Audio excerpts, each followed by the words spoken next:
आदरणीय इंगळे साहेब, आदरणीय वाघ साहेब,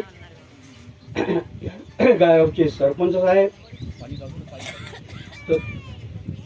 सर्व मंडळींना माझा सप्रेम जय भीम।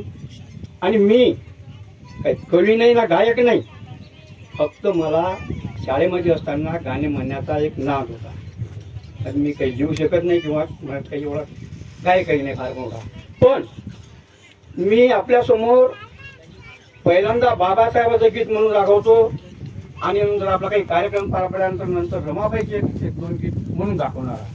पण आता मी बाबासाहेबांचं गीत असं गाऊन राहिलो, ते गीत लिहिलेलं आहे वामनदादा कर्डकांनी। जेव्हा बाबासाहेब परदेशात अमेरिकेला शिक्षणासाठी गेले तेव्हा आपले कोणती गुरुजी होते केळुसकर गुरुजी, अर्जुनराव केळुसकर गुरुजी यांनी बाबासाहेबांना सयाजीराव पुढे उभं केलं। सयाजीराव गायकवाड हे बडोद्याहून मुंबईला आले होते आणि त्यांनी सांगितलं की साहेब महाराज हा मुलगा फार हुशार आहे आणि याला शिष्यवृत्तीची गरज आहे, याची खूप गरिबी आहे आणि याला परदेशात शिक्षणासाठी जायचं आहे। तर सयाजीरावांनी बाबासाहेबांना स्कॉलरशिप मंजूर केली।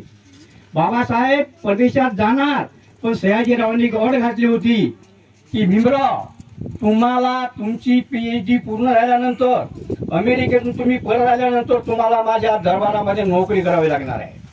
तर बाबासाहेबांनी ते कबूल केलं आणि बाबासाहेब अमेरिकेतून त्याचं ते शिक्षण पूर्ण करून अमेरिकेचं पुन्हा मुंबईला आले आणि बडोदा सरकारच्या दरबारामध्ये त्यांनी नोकरी स्वीकारली अधिकारी म्हणून। आता त्या ठिकाणी त्यांना कशी काय परिस्थिती जाणवली, कसे लोक त्रास देत होते, कशा प्रकारचे लोक भेटले, हे या गीतात वामनदादांनी लिहिलेलं आहे। मुंबईचा एक अधिकारी त्या राज दरबारी, कारण बाबासाहेब खूप देखणे होते, ओळखू शकत नव्हतं कोणी हे कोणी जातीचे आहेत म्हणून। आणि आला परी जात कळेना, आला परी जात कळेना,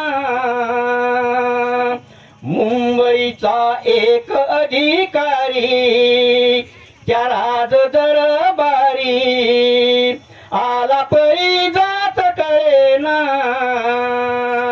आला परी जात कळेना। आता सयाजीराव राजा